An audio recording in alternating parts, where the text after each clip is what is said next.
yeah. Divine vibes.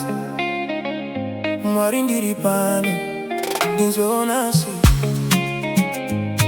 yeah. Oh, Marindi peyo Handi kumbiri shakawanda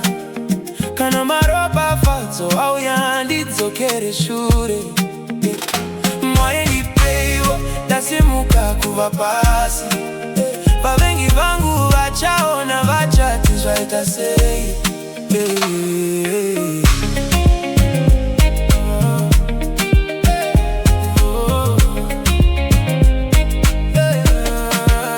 Ndakafamba nzira refu pasina kana rubatsiro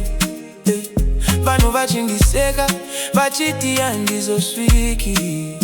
asi nhasi ndinomira ndichiona chiedza zvishoma nezvishoma Mwari muri kundisimudza Mari handinyanye kuda asi upenyu hwakanaka rugare mumwoyo ndiruo runondikosha kana mukandisimudza handikanganwe kwamakabva ndicharumbidza zita renyu mazuva ese baba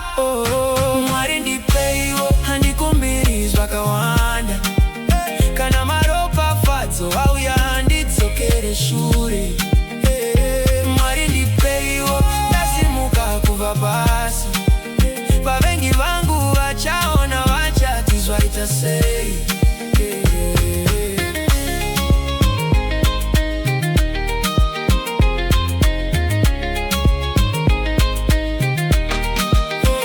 ndaiti ndiri pasi zvino ndava pamusoro vaita ndikwanise zvino ndava namba 1 kana Mwari vapinda zvinhu zvinochinja vavengi vanongotarisa vachishaya zvekutaura handiti ndakanyengetera zvino nguva yasvika